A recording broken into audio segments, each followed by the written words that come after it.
Welcome to Enlightened Abroad, the podcast with Derek Stroud.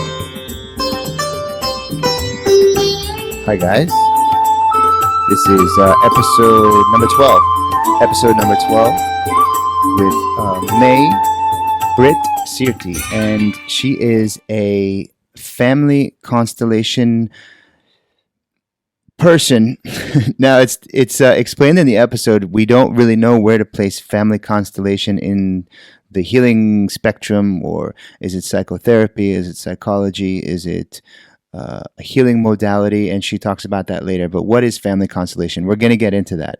I took a family constellation session. It has nothing to do with stars. It's about more of arrangement of family and how it can move your soul back into healing and love in the system of which you call family. It sounds a little esoteric, but it is quite powerful.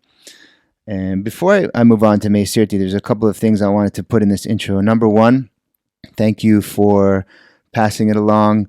I have many friends out there in the U.S. who are really championing this podcast, and thank you to all of you, especially Malini Singh McDonald, because you started me on this kick of podcasting, and I know you have shared it on. I said the other episode that no one shared, but you actually did share it on Facebook, so thank you.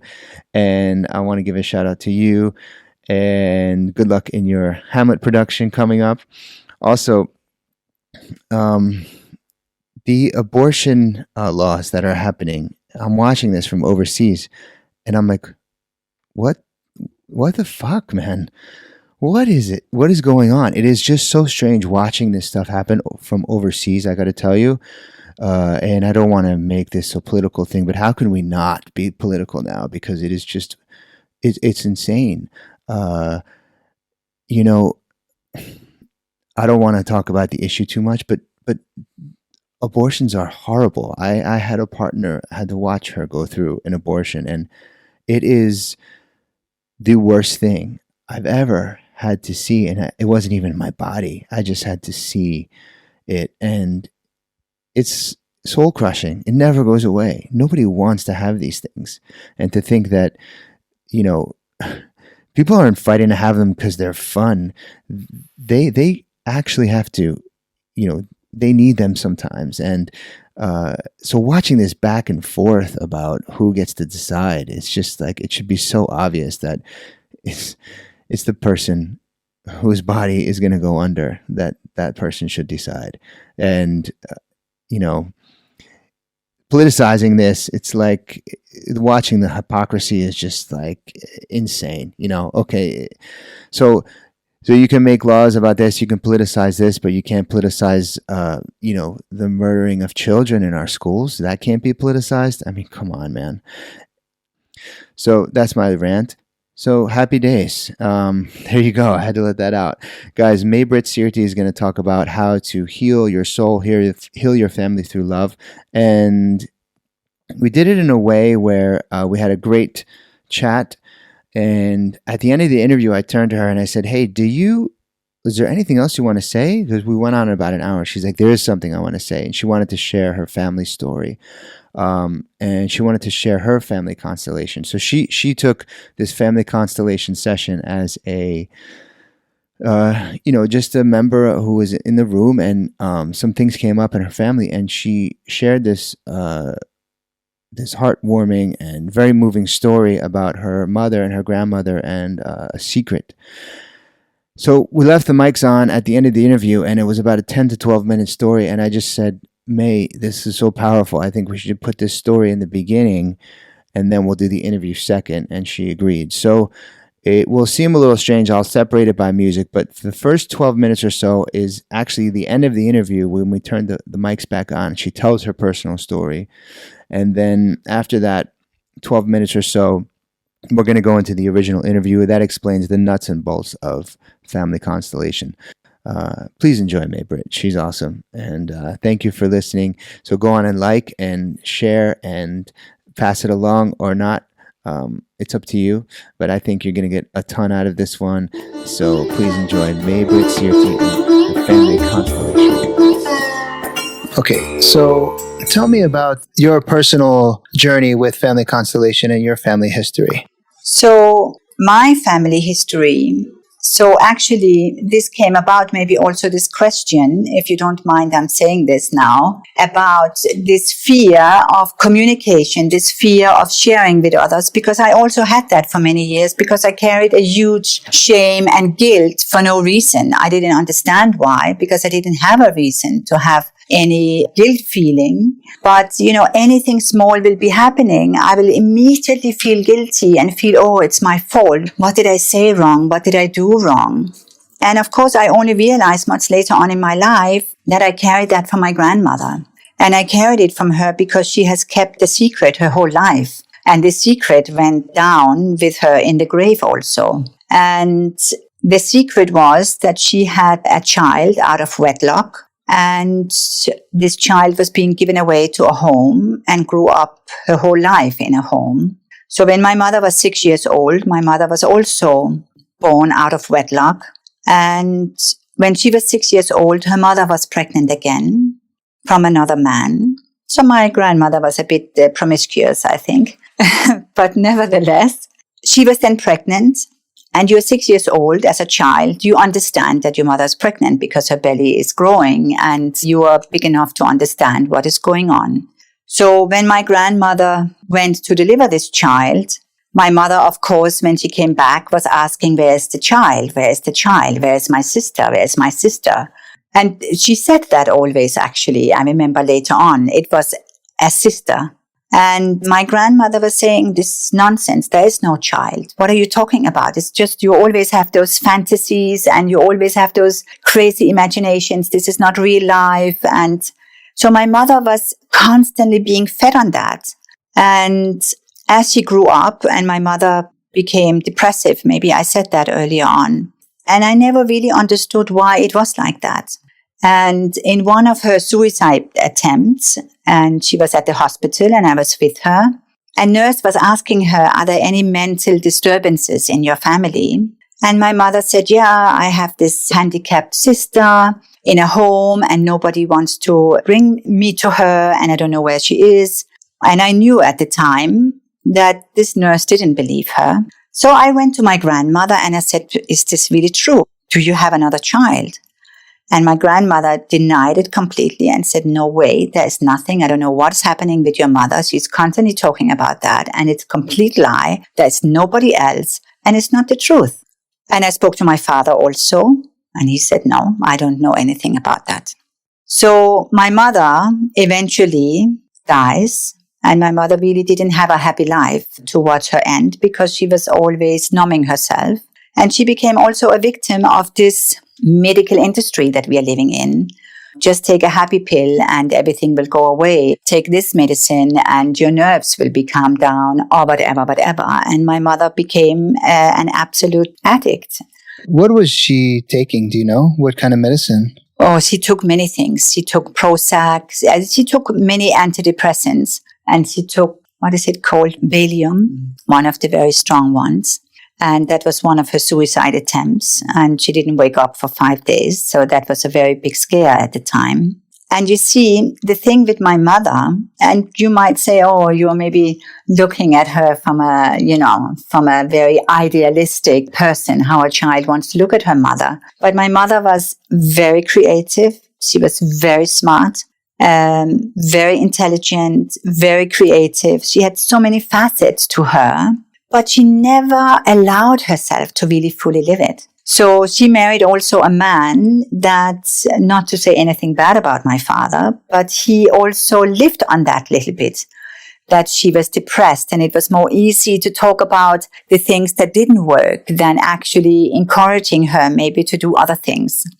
Okay, so this came up now because we were talking about your family, and I wanted to know before, was this what came up in your family constellation? This secret that was in your family? Yes, that also came up. You see, the secret itself didn't come up because the secret was revealed later on in life. So my grandmother dies. My mother dies 6 months after my grandmother. And my mother had a beautiful death, actually. Because my mother had a communication with my father And they sat opposite each other at a dining table. And she said, now it's the time I have to change. I cannot continue like that. I cannot live my life more like this. It's not working at all. And she said, I want to go to a retreat. And she said, just behind you is the brochure to the retreat. You can take it from me, maybe. So my father stood up, turned around, and my mother fell down from the chair and had a heart attack and died. Yes. And I was in Kenya at the time. My children were just 1 and 2 years old. So, of course, I was devastated because so many things happened. I knew it somehow because I had an event where I was connected with her on that specific moment when she died. So I went home and I went to the chapel to see her. And it was so beautiful. There were candles everywhere. And of course, I was crying. And all of a sudden, somebody told me, stop. And it was my mother. And I got a shock first because I thought, oh my God, she's still alive. But she said, stop. And she said, just listen. I'm so happy. And I had this overwhelming feeling just came of happiness. And the message was really from her, I'm free. At last, I'm free. And it was really like that. And I felt it and I knew it was like that. And when my mother had her up days, she was incredible. And she was full of so much life. So my mother then dies. So I'm gonna pause you. Yeah. That was incredible. I want to know 2 things. Yes. What was it that you felt when she died in Kenya? What was the event that you had where you felt it?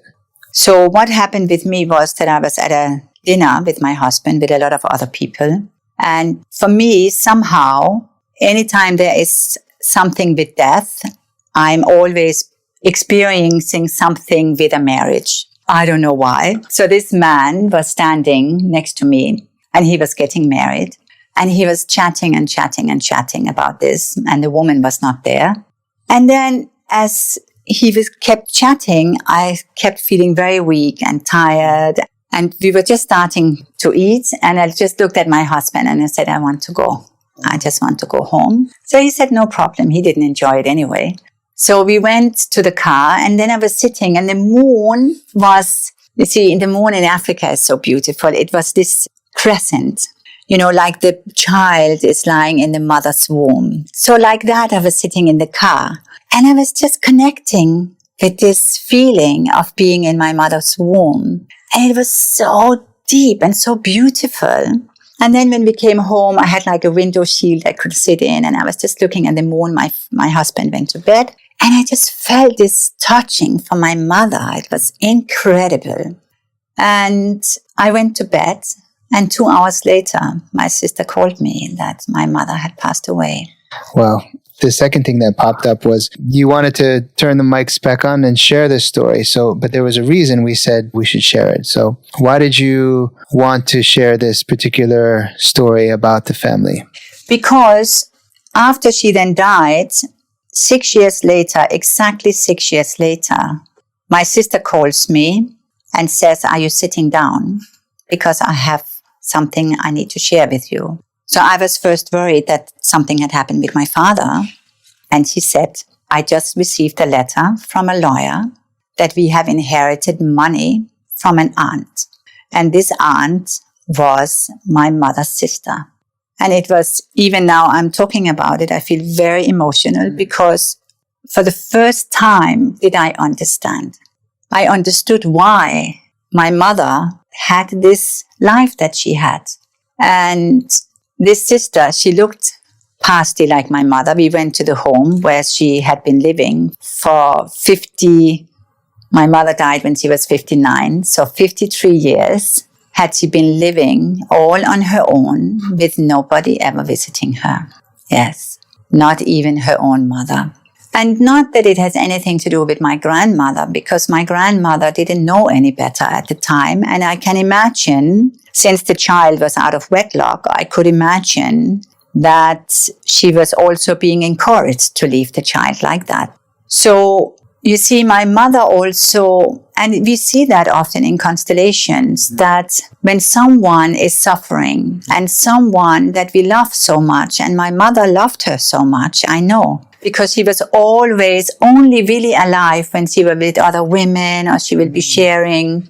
So I cannot remember what I wanted to say, but basically my mother, of course, also didn't allow herself to really live a happy life, a happier life than what she maybe thought that her sister was having. So you said that this also, I'll jump in because you said that this can have an effect that a lot of people may have something like this, Yes. which is why I think you wanted to share it. Yes. Thank you for sharing that, by the No, way. you're welcome. It's not easy, I know. No, And, but it is very important. You see, for so many other women and even men that are depressed and that maybe doesn't really understand why. And are maybe going for therapy and they're looking back and they're talking about their past, but they're still stuck where they are in their lives. Family constellation can really help tremendously to understand, are there maybe certain secrets, or are there maybe certain things that we are carrying from somebody else? Or out of love for somebody that has been suffering, we are not allowing ourselves to really live a complete, fully and total life. So that's why, and my mother didn't have that. So that's why I think family constellation is really, really important. And when I did my family constellation on that specific topic, it showed very clearly that my mother was not depressed, but her mother was depressed.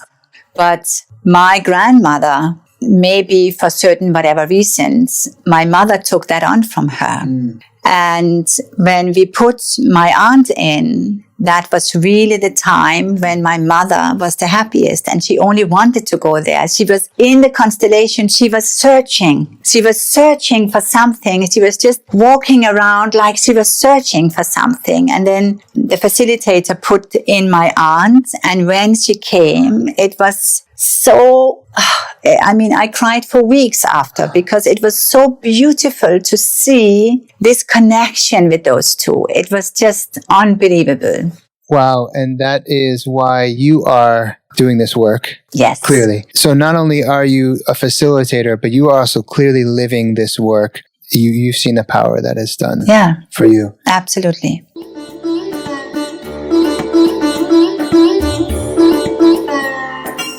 So explain to me now, May or May-Britt? I'm confused. Actually, my name is May-Britt, but because it is spelled with a Y, everybody calls me May. So since I have been living abroad for the past nearly 30 years, everybody knows me under May. So some maybe will say May-Britt, but yeah, everybody calls me May. So we'll call you May-Britt for today? No, because nobody will know. Just call me May. It's all good. Okay. May, so welcome to Enlightened Abroad. And can you tell me again about that thing I sent you about what I said I was scared? You said you were glad that I sent it because what was it for you? You were scared of? I think I was scared also. I was scared, of course, to make a mistake. And I was scared of judgment more than anything else. Scared of not being good enough. Scared of if people will like me. All those typical fears when we are sharing or when we are standing in front of others.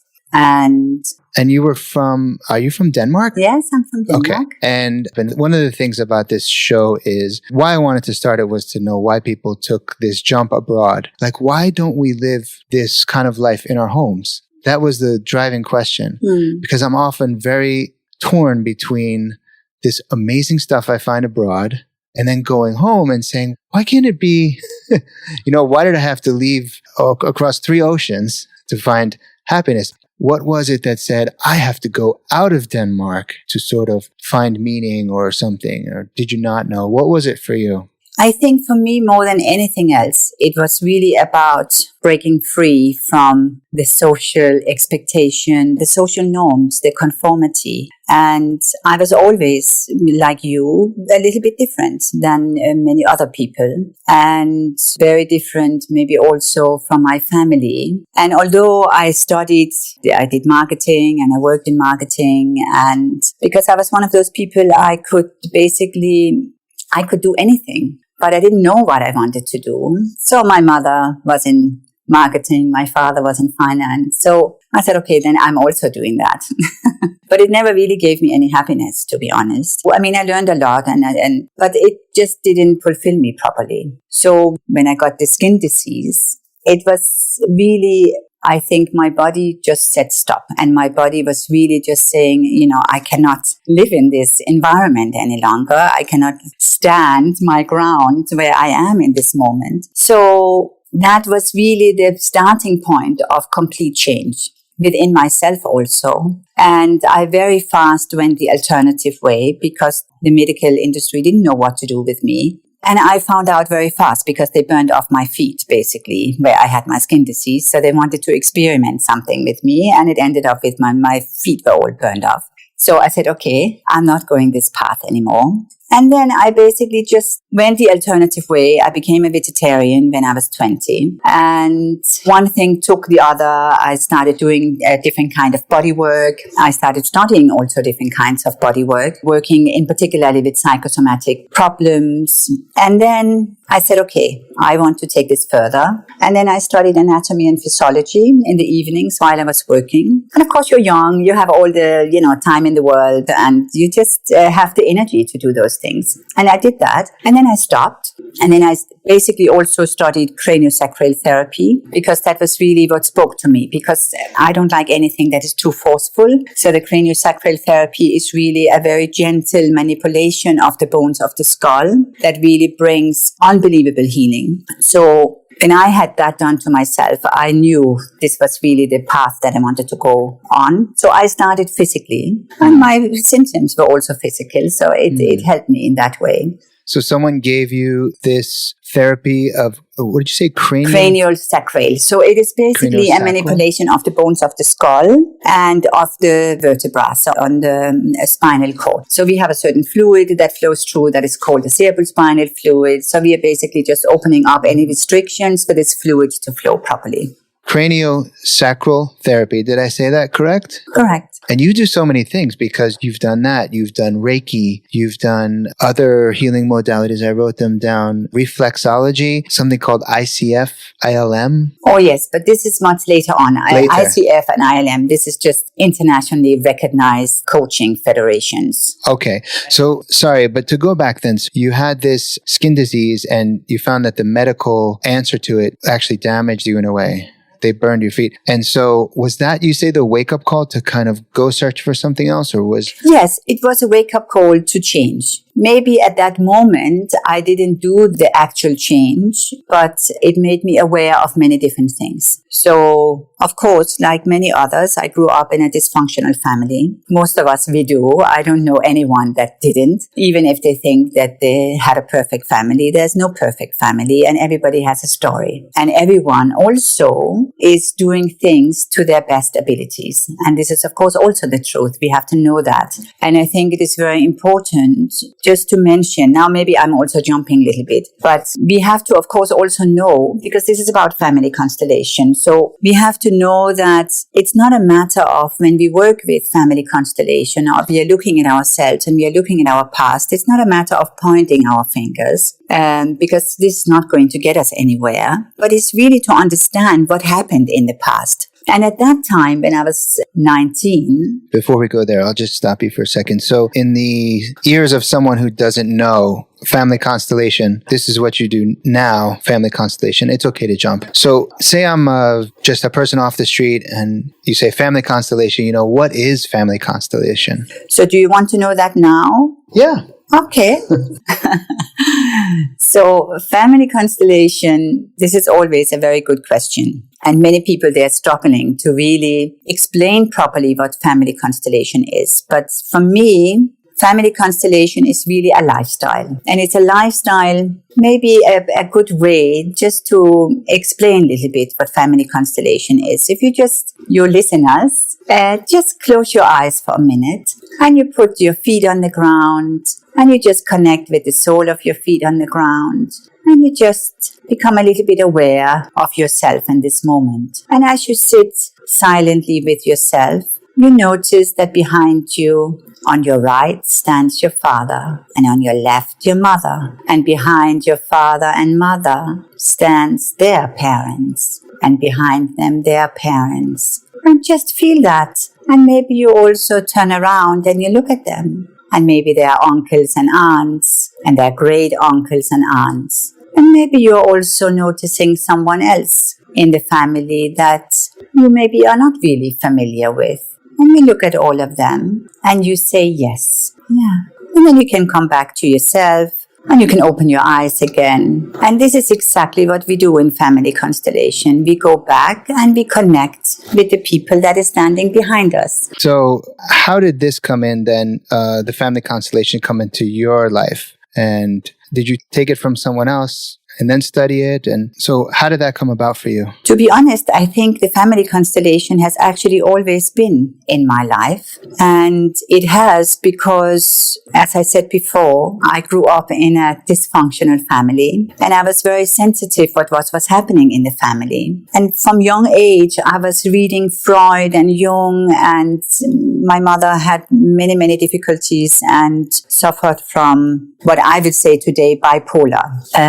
Maybe more depression than anything else. So it was very difficult for many, many years. So I was very much aware of that dynamic, but somehow I never really specifically went there. And I think, to be honest to you, I needed to go through so many different modalities in my life, in my own healing, but also in the work with other people before I could really go into this work of the Family Constellation that I'm doing today. And we see that also often many practitioners or therapists are really getting into the Family Constellation later on in their life, because it maybe also needs a little bit of experience. And I think I was not ready for it before that. So 5 years ago, maybe even more than 5 years ago, I would say 10 years ago, I started with a doctor called Dr. Klinghardt, and he works with applied kinesiology, and he works with something called 5 levels of healing. So he works on a physical level, energetic level, mental level, intuitive level for you to live a healthy spiritual life. Can you say that name one more time? Dr. Klinghardt. Dr. Klinghardt. K-L-I-N-T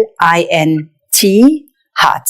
Great. And we'll put that notes in the show so then people can check it out. He's German and lives in between the States and Germany. And he works a lot also with metal detoxification, and he works also with Family Constellation. So his work is basically working with on a kinesiological level, where it's a muscle testing. So whatever we experience in our life is stored in our muscles. It's stored in our body. So whatever fear we have, whatever worries we have, always is connected to some form of some body parts. So you can then go in and test. You have a certain problem with your liver or digestive issues or whatever it may be. And then you can go in and test to see where is it coming from. Is it connected to mother's side, father's side? So I worked with that for a long period of time, but I wanted to really share that on a bigger scale. And I will not say I'm rigid, but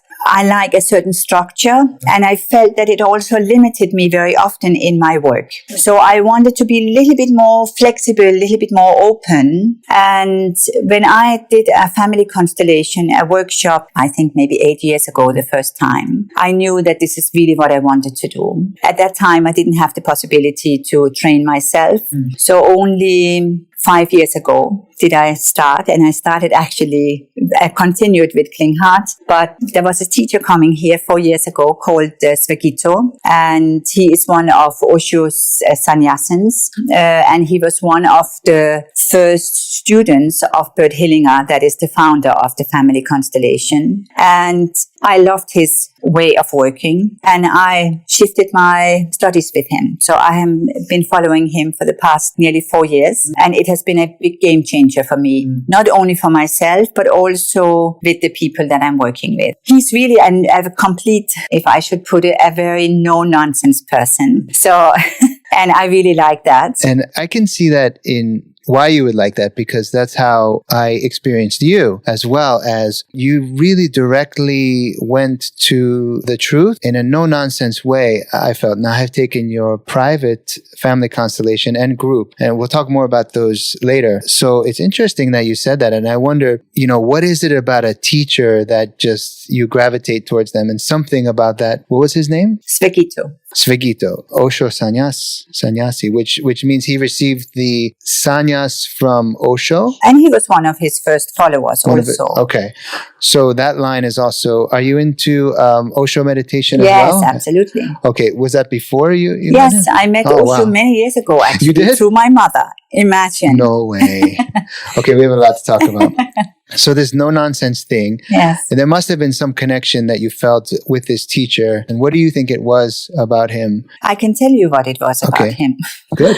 Because actually, I am also a very no-nonsense person. But I lived in an environment that is not no-nonsense. I lived in an environment and grew up in an environment that goes around the bush and that throws all the issues under the carpet and doesn't deal with anything. And it was very much like that in my family. And I also came to know about that much later in my life, where there was a huge secret that was kept. And that brought a complete different life also to my mother's life that was never honored. And my mother's personality and behavior and way of thinking that was never really respected. So that's why. And I think learning with him really taught me to come out of that fear of really being direct, coming out of the fear of really opening myself and really saying the truth. Because I could never speak the truth because there was this big white elephant in my family that nobody ever spoke about. So it was very fascinating. So I wonder, because that is fascinating, because at that point you had a lot of other types of healing modalities under your belt. You had done a lot of things, but had you never felt this kind of, I guess, can I say freedom to be direct from another modality or before? Not the same way. Not the same way. You see, it is not so much because I'm actually a person of integrity. So integrity is one of the most important words for me. And I have always lived my life like that. So I have never really said something that I'm not really doing. Maybe I have, but I mean, in the grand scheme of things. But I think it was more that, you see, the modality itself shows its truth. The method of the family constellation only shows the truth. So I think it is not so much that I was not speaking my truth in other sessions, because in kinesiology, you're also going in with muscle testing that is also giving you a certain truth. I think it was more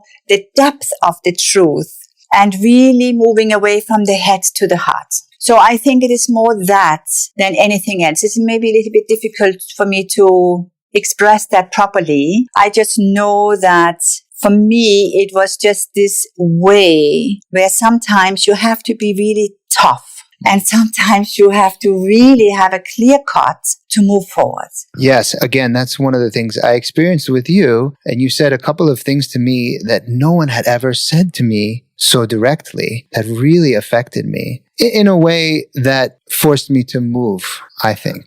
So it's one of the things. I mean, I remember being in the session with you, scared to actually speak out. I mean, and even you would give me words to say. And I almost couldn't say the words that you were telling me to say, which weren't quite difficult words. And I thought something is very strong here. And it was clear later that, you know, one of the things that you said to me was, if you don't deal with this, you will never move forward, in such a way where no one's ever said that to me. And I thought, okay. And it didn't hurt in a way, but I really appreciated that finality, or that kind of, it's choose this or choose that, but it's your choice. So that really came through in your teaching. So I get it. So, and I think also, and I really want to, I have not studied with Bert Hellinger, the founder of the Family Constellation, but it is really thanks to him, because he's unbelievable. He is so profound.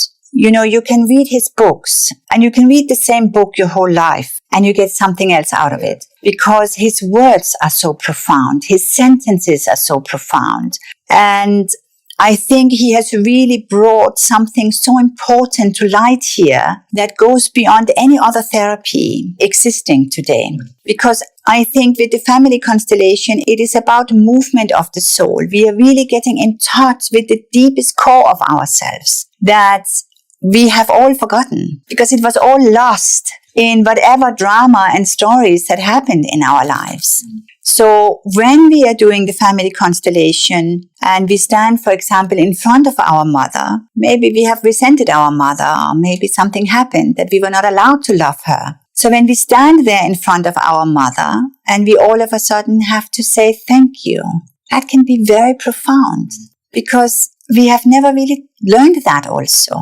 Yeah, and we are saying a sentence like, you are big and I'm small.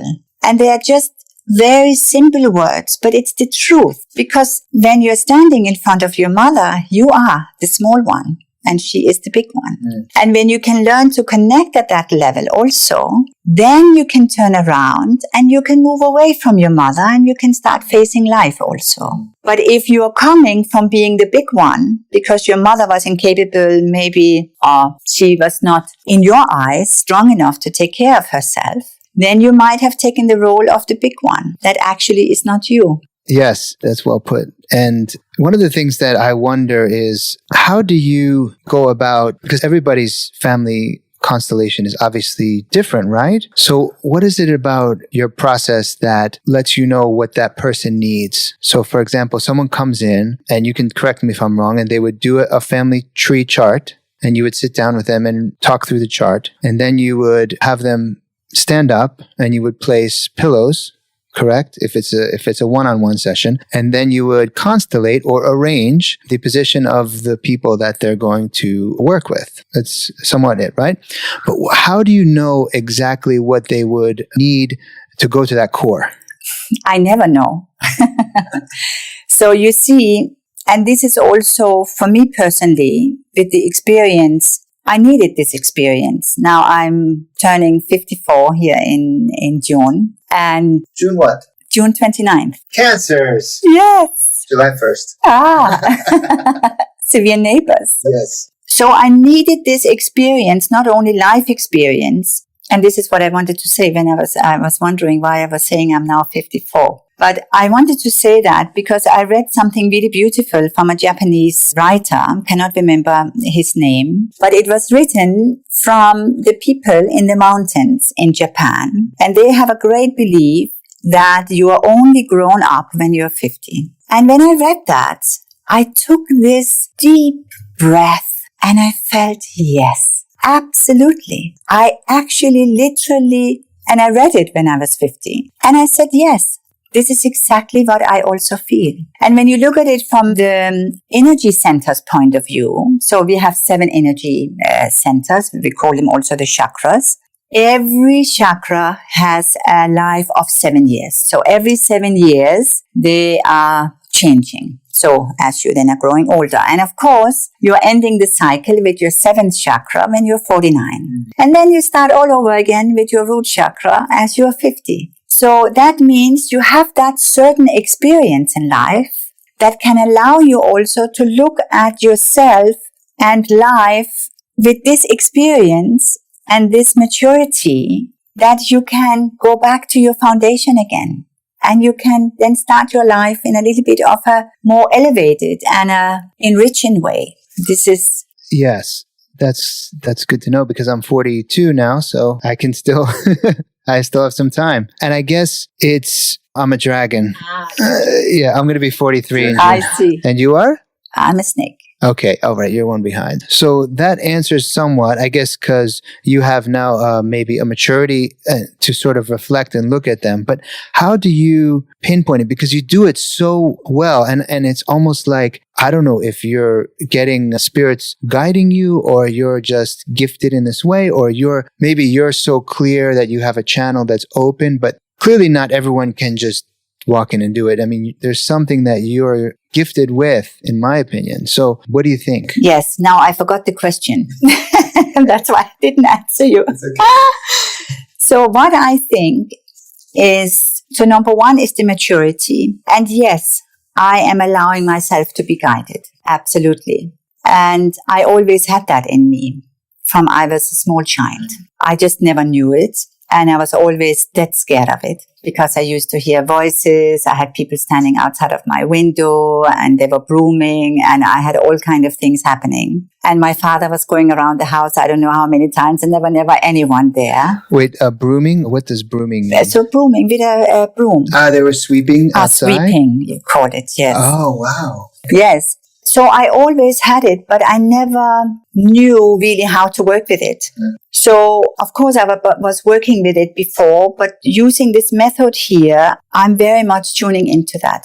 And you're right that I'm allowing myself to be guided, and sometimes I don't know what happens. And I also don't know what's happening next. There are, of course, certain rules and certain ways and certain sentences that are being given in the family constellation. So even if I'm not being guided for a certain sentence that is important, there are certain guidelines to work from that you can work with. But you see, when you are doing the one-to-one session, I have so many people coming to me that just the actual writing up of the genogram of the family tree is an unbelievable healing process. Because when they now start asking, they get information that they didn't know even existed. Yeah, and I think it even happened to you, if I remember. Your memory is correct. I remember just reaching out and asking for that information was a big deal. And it brings up sort of things that you don't know about your family, or maybe you didn't remember, or now you're looking back and you're saying, oh, wow, why? Now that I'm in my 40s, why didn't this person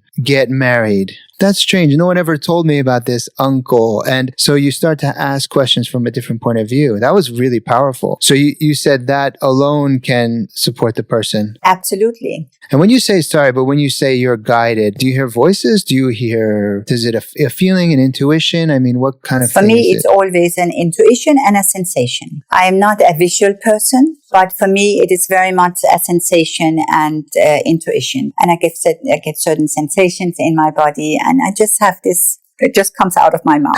It's one of the questions I wanted to ask you was, how do you turn it off? Because it must be difficult, overwhelming. No, if you go outside and you're surrounded by all of these energies, are you able to, how do you not just fall down in the street and, get overwhelmed with it all? Because it is only really open when it's needed to be open. So when I'm doing my normal day-to-day life, it is not open like that. And you see, that is also just something, it is like my flip-flops. I just put my feet in and I start walking. It's the same thing. So of course, I'm having certain things that I'm doing myself in the morning and in the evening before I'm sleeping. And I work a lot with chanting. I work with the Kundalini yoga.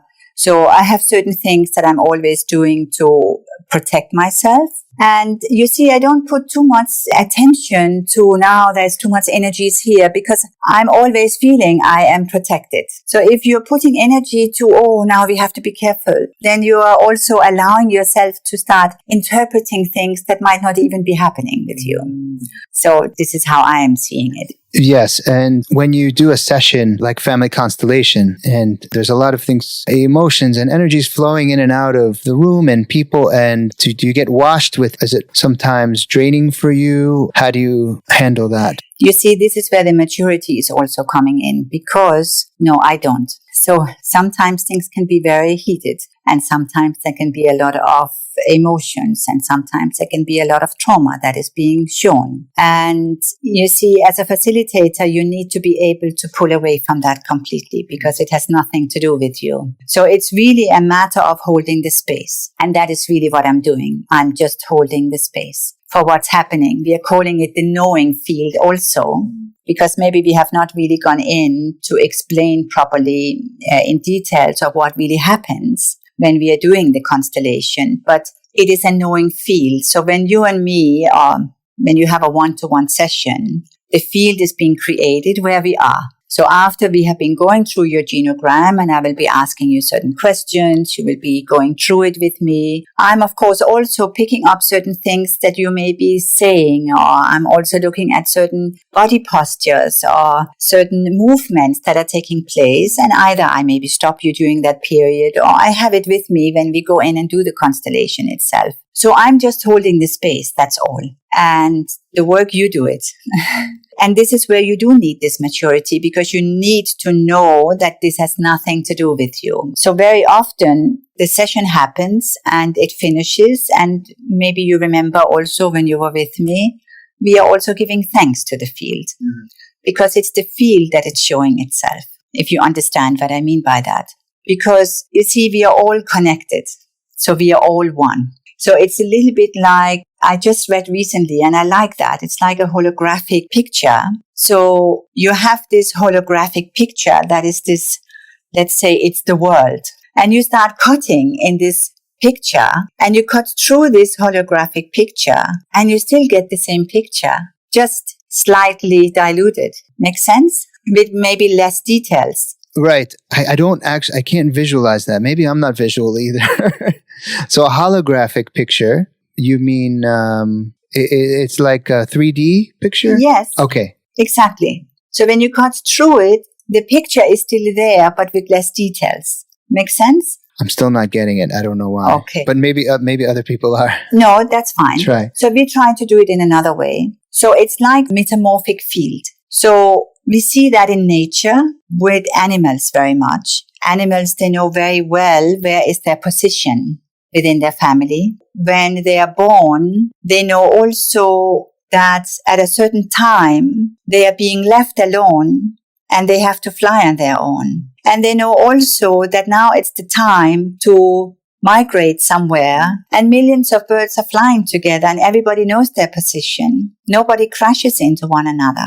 And they know now it's the time to go front. Now it's the time to move back. And that knowing is already there. And we have the same thing as human beings. We also have this knowing, but we have never been taught about this knowing. We don't live this knowing. So when we are doing a family constellation, now I will jump into doing it in a group setting. So when a person comes to me, so we are a group of 20, 30 people, however many are in the group. So we are sitting, forming a circle, and in this circle we have created a field. So a person comes maybe with an issue about their father, or maybe they're stuck in their life, or maybe they have a certain trauma from the past. And I need very little information when we are working in a group. And then the representative will then go in and choose a person. Let's say they have a problem with their father. So they will choose a representative for their father and one for themselves. Maybe I will start off like that. So they will choose any random person they don't know, and those other people, they don't know this representative or not the person in the hot chair. So the people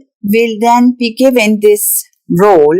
So you are now the father and somebody else is the self for this client. And the people will go in and all of a sudden take on a certain behavior that they cannot explain, a certain body posture. We see that also very often, that a body posture is taken on that is exactly that body posture of the father of this person. I will just jump in on this and I want you to continue. So, because I took a group session, as I said, and was chosen as one of the representatives, like you said. Now, I used to be an actor. I don't know if I told you, did I? Okay. So I was an actor for years. And this is kind of this acting exercise that we used to do. And I saw someone, I said, oh, they're acting. This can't be actually happening. So I went in there and my whole intention was just don't act. Just be real with what it is, and whatever happens, happens. And I found myself all of a sudden, I was conscious and aware of where I was. It wasn't like I was transported, but I found myself doing what you said, taking this posture and making this sound. And I thought, wow, this is crazy, because I know as an actor, the difference between what I was experiencing in the group session versus what an actor would do. And I said, okay, this is different. But at the same time, what was interesting was it didn't really stick. In other words, it felt like it was flowing through. Does that make sense? Okay, so I just wanted to jump in on that. So can you continue about the group? So basically, we then go in and notice what now happens. So me as the facilitator, this is then my job to look at what is happening actually in this moment here. How are they positioning each other? How is this body language also being exposed? So there are certain rules. For example, when a person looks down on the ground, we know that somebody has passed away. Very often it is like that. So the first thing that I will ask the client is, who died in your father's family? And then maybe she will say, oh, his older brother died as a young child, or his father died, or somebody else in the family died. So we put then another representative in to lie where this father is looking as a dead person. And then we continue to see what happens then when now somebody else comes in. And then it can be that we are then seeing that self, which is then the child of the father, will go in and grieve this this dead person, because the father might not be able to do that. And then we are often then seeing this shifting of the role where the child becomes the father and the father becomes the child. And we then see a certain movement where we can then see that the child actually is taking care of the father. Does that make sense? It makes complete sense because one, I saw it, but yes, you explained it well. So were these things that you were taught in your training? So they said like these certain things signify, for example, somebody looking down would signify someone who's passed. Exactly. Okay. So these are small technical things. And then we just see what happens. And then, of course, we also need to see, is there maybe something else in the grand scheme of things? Has there been war taking place? Has there been uprooting taking place? Has there been an accident, or has there maybe been a murder? Or what else has been happening? Maybe we need to bring in, because you see, we didn't also talk about that. Because what's the purpose in doing this? It's, of course, the purpose is not to go in now and look at the trauma. Okay, that's fine. But the purpose is really to bring love back in to the system. So the family is a system. So we bring love back into the system, moving away from the head to the heart. Right. That's important. So to bring love back into the system. So would you say, for example, if me as the son is doing a family constellation and I experience something maybe with a grandfather, for example, that was an unhealed wound, maybe that I wasn't even aware of, do you think then that could bring love back, since that brings my connection in the room with you in the session, could that then bring love back into, say, my father, for example, and that sort of ripple? How does that work where if I get so-called, let's say, healed or clarity in the session with you, how could it then reach my father who's thousands of miles away? How does that work? You see, it's really a phenomenon because we cannot explain that. But it happens. And that is what I was just saying before with this. If we have the whole world and we keep cutting at this world, it's all still the same, but just much more diluted. Does it make sense? So it becomes diluted. So you see, it's a phenomenon. And that's why we are also often calling the family constellation a phenomenon, because we cannot really explain what happens. But because we are all one, because we are all in this knowing field, when you do this, automatically it will have an effect on your father. Whether he will be aware of it or not, it will have an effect. Most of the time, we are seeing that happening. I have so many stories where parents have been in war for the past 30 years and separated, and after a session, all of a sudden there's more love between them than ever. You mean a session with, say, like the son or daughter, right? Yes, exactly. With the son or the daughter. That's incredible. To me, it makes sense because I experienced it. And one of the purposes of this show specifically is for people to have a chance to experience you and your wisdom and your gifts of family constellation and other people who maybe can't be here. So one of the things I ask you is not to be like devil's advocate, but because I know there's a lot of people out there who will say, oh, that's woo-woo, that's silly. The things that we're talking about, maybe they'd even turn it off at a half hour. So I want to communicate these to the people who have the most high doubt. And so that's the purpose of this. And what would you say to someone like that who says, no way, this is not possible. There's no way that a session could be with me could affect my father thousands of miles away. How do you answer that, objection? I understand that people will have this objection. Two things. Number one, family constellation is still new. Number two, the family constellation, we don't have where does it belong? So does it belong to psychology, psychiatry, energy work, healing? Where can we place this? And this is not really clear, and we have to also be clear about that as the facilitator. I see. Why is it's new? How old is it? Bert Hellinger brought it 30 years ago. So, and it was really in the beginning being experimented with. So I will say maybe the last 15 years, it is taking form. And he has been amazing in documenting. So every session, every constellation is being documented. And it is really to be experienced. And I always say that the family constellation is to be experienced. If you have doubts, experience it. Is it hard for you at times do you receive a lot of doubts? What would you call yourself? Family constellator? How do you call yourself? I'm not really sure. Yeah, you can call me a family constellator, but I think I'm more maybe an intuitive practitioner. This is more what I will be calling myself. Is it difficult for you? Do you receive some of this doubtful energy at you? Is it difficult to kind of defend your practice, or do you not really deal with that? I don't deal with that That's at good. all. Not at all.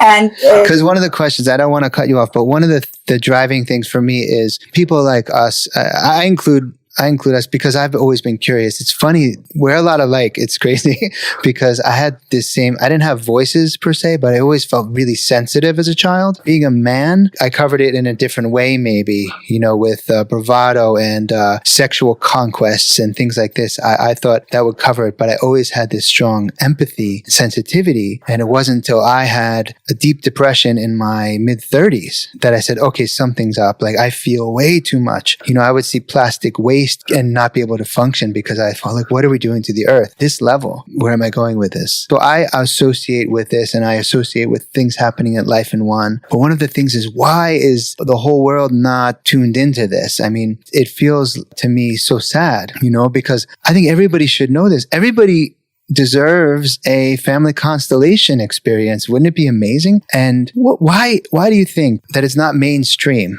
It is not mainstream because we have never been taught to think by ourselves. If we are going into tribal communities are living with this. Bert Hellinger lived with the Zulus for 20 years. He came as a priester, and he definitely didn't leave as a priester because he gave up his priesthood very fast after that. And he was very much inspired by the Zulus and how they are living this tribal life, because there are certain rules also, and I will not call them rules, because as soon as we call them rules, I want to run away.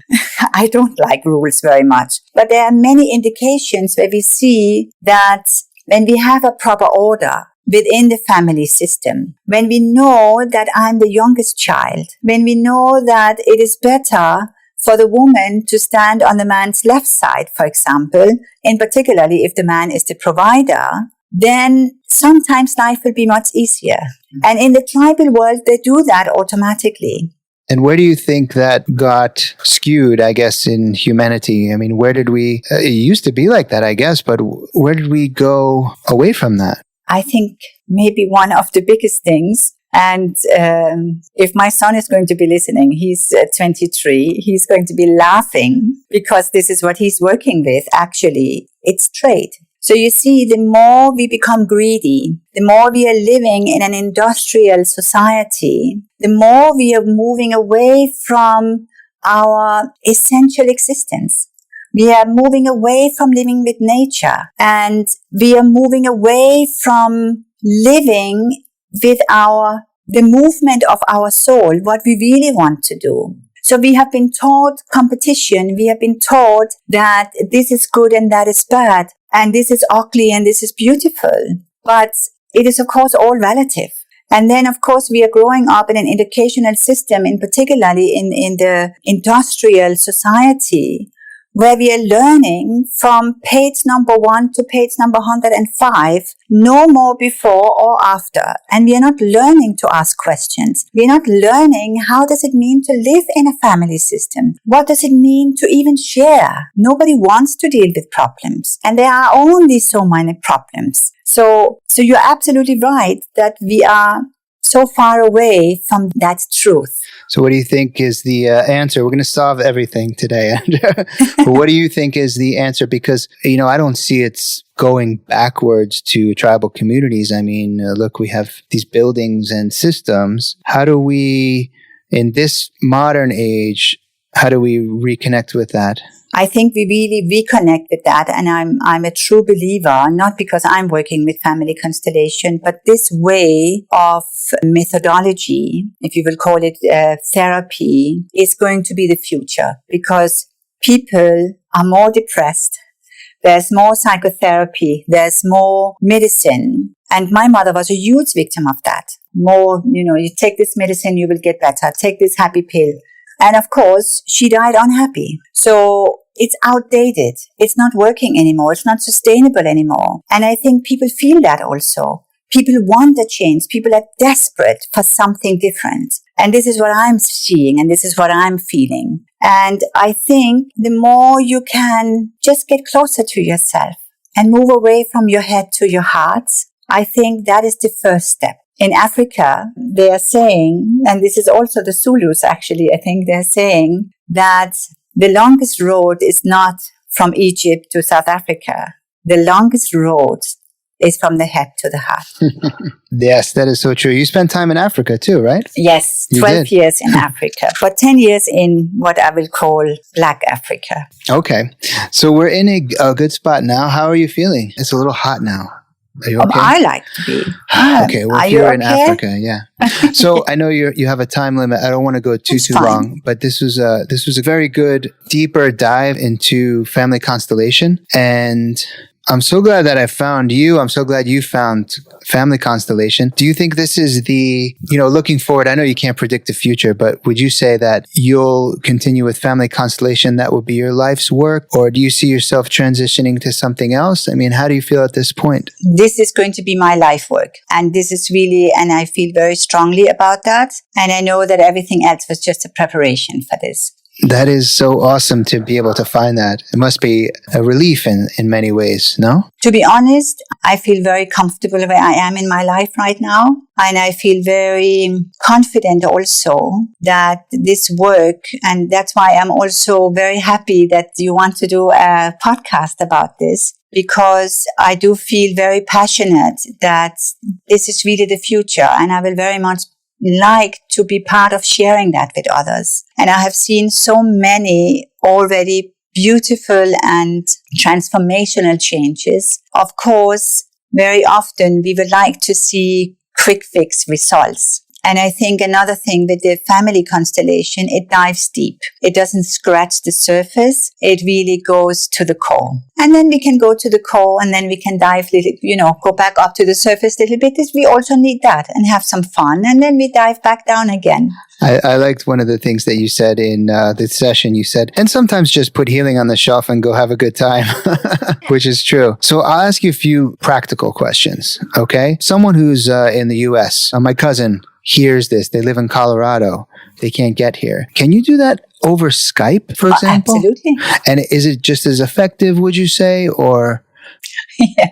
It sounds maybe strange, but yes, absolutely. I have had many sessions on Skype, and we do the same thing. So they draw up a genogram, we discuss it together, and then we use props, as I call them, like stones, shells. Maybe somebody wants to use glasses, or others they want to use their dining chairs, maybe. And then I guide them through the session like that. And it is as powerful. Okay, so someone does Skype, and then they use props to arrange the placement of whatever comes out through the genogram, okay? And you will guide them through that over a video. And I guess everyone's different, but how many sessions, I guess, do you recommend per person? Is it ongoing?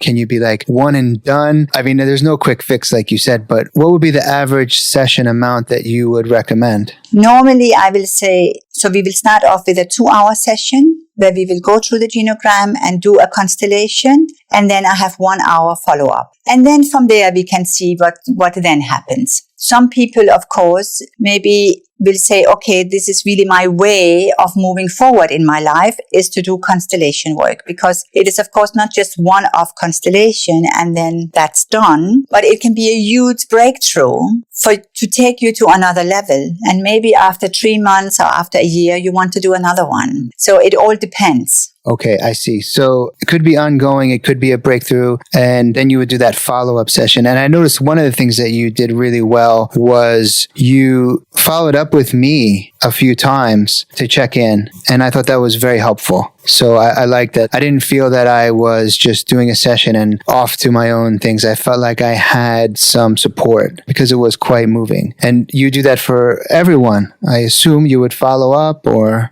Yes, with my one-to-one, the people I work with one-to-one, yes, I normally always follow up. Okay, when it's in a group session, I don't follow up because I don't really know who is participating. Normally also, it is also known not really to do that. So the person, because you see, I think what is important when we are talking about the family constellation, it's like watching a movie. So we can start the movie anytime and we can end it anytime. And with family constellation, we can also do it like that. So we put a picture up and we are basically watching what's happening now. Yeah, so it's a little bit watching like a movie. And then, certain things are happening. And of course, the facilitator will not stop it in the middle. But maybe there are certain things that are happening in the constellation where the constellation maybe cannot continue. So in particularly also if there has been big trauma and we maybe have the trauma being experienced from a child 2 years old. And now, so you had an experience, a trauma 2 years old, and you're coming to a constellation. Maybe we can have a certain resolution taking place, but it can also be that we need to stop at a certain time. Because as a 2-year-old, you cannot do this work. You understand what I mean? So maybe the trauma is too big. So sometimes we need to leave things behind. And it's of course not also always a happy ending. We are of course doing certain things to relieve ourselves. So if we go back to the experience with the father and son and the grandfather, so of course the work is for the son to step back, to step away, for the father to be able to grieve his father. So that is what the work here is. And then you might say a sentence to your father that I now leave it with you. Yeah. Great. I get it. And I think that we got it pretty good for an hour. Did you want to add anything else on to Family Constellation? I think maybe just to get an understanding that what we really are looking for often. And why do you want to do a constellation? Bert Hellinger says actually we should not really do a constellation just because we are curious, because that is not really the right thing to do. So we do a constellation when we really feel we are blocked in our life, when we feel that we cannot move forward in our lives, or we do it because we maybe are carrying certain feelings or emotions that actually doesn't really belong to us, or we have repetitive work problems or problems with our boss, or we cannot find the right partner or whatever. Yeah.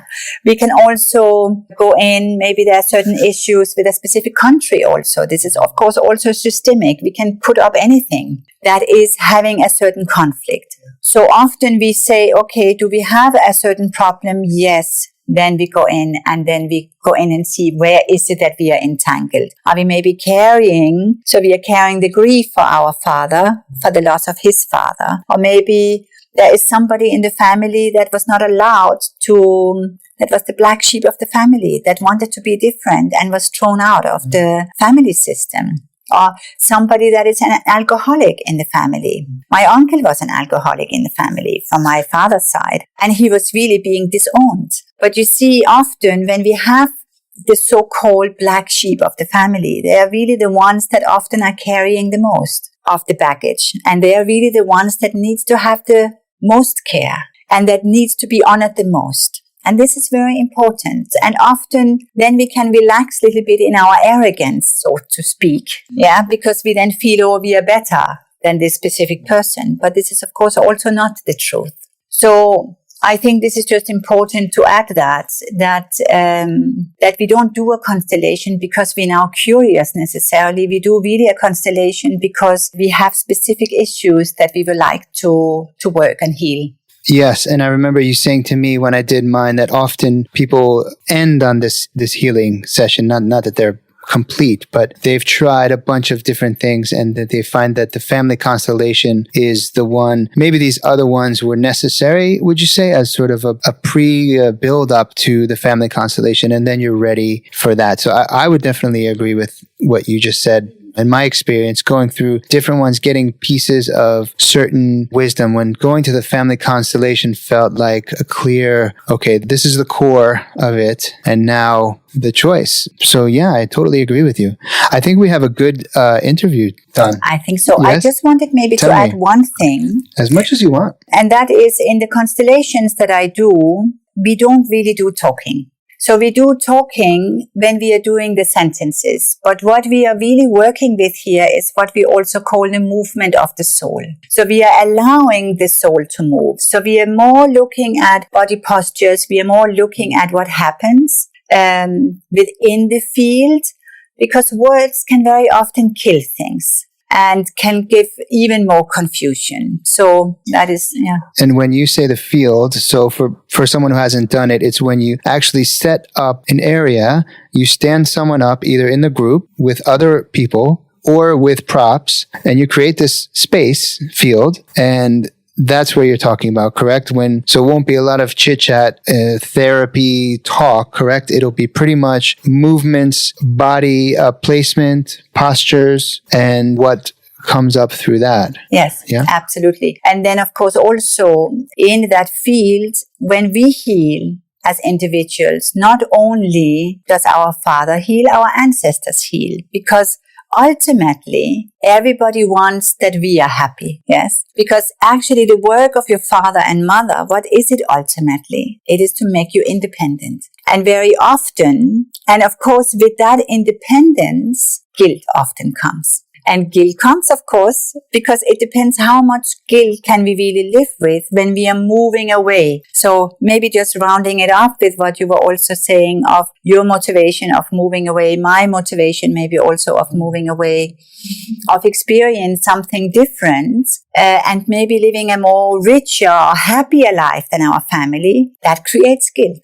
Because when we are really working with our conscience, and we have a good conscience, that means we are bonded to the people behind us, because then we have a good conscience in our own subconscious. But when we are moving away and living a happier life, it's more difficult, because it is easier to bond in misery and unhappiness than it is to bond in love and happiness and joy.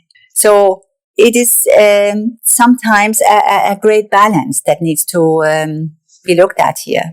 Well, there you have it. So why did you move away, and why did you take the jump to be an expat? And clearly this is your reason to bring this work here, and you were called here for some reason, and I'm so glad we met, and thank you for explaining this. I know there's a million other things you're working on, like you have oracle cards coming out, which are amazing. I know you're excited about that, and I know that you do lots of women's circles and things like this. So I think we keep this session for Family Constellation, but what I will do is link to your other stuff. Yes. Okay, you want to say anything about those? I will very much like to promote my upcoming workshop on the 24th of May. It's a Friday from 12 till 3. And I'm doing a 7-generation and ancestral journey. And I can really, if you would like to experience Family Constellation, I can only invite you to come for that, because it is very powerful. Everyone will have the chance to stand in each of the generations, also to have an understanding of what happened. Not only from the past, because who you are today will, of course, also be a reflection of the coming 7 generations. So it's very powerful. And does that coincide with the moon cycle or no? So no. So before that, I'm going to have, I think it's on the 21st of May, I will have a full moon, my regular full moon monthly constellation. So you, of course, also all of you welcome to join that. It will be fantastic. Okay. So the 24th is the 7-generation healing. How often have you done those? I have done them, maybe this is my 4th time in a group, and I've done them many times in one-to-one sessions. Okay, wow. The last thing I wanted to ask you, though, before we close is, so if someone wanted to be the facilitator like you, are you able to offer this training, or do they have to go somewhere else? So, I can only recommend, of course, to learn from my teacher. I will love to be a teacher myself eventually, and I know I will be one. But for now, I will check out family-constellation.net. This is the website from my teacher Svagito. He's an amazing teacher, and as I told you in the beginning, he's really a no-nonsense person. So he cuts through everything and really comes to the core, and he has a beautiful way of doing that. So, and where's he located? So he is having sessions actually many places. He's doing teacher trainings, I think, even in Turkey, London, and Spain, and many other places. You have to check. But Spain, he's very much connected with Spain. And then he does, I know, also in Turkey. He has things happening, and in Denmark also, at the Osho Risk Center in Denmark. So. Okay, that is amazing and great information. So it's a pleasure to talk to you like this. And it's amazing talking to you. Yeah. And look how we overcame our fear. So we're back to that. So feel the fear and do it anyway. Yes. Thank you so much, Thank you. May. Thank you for listening to Enlightened Abroad. Have a great day wherever you are.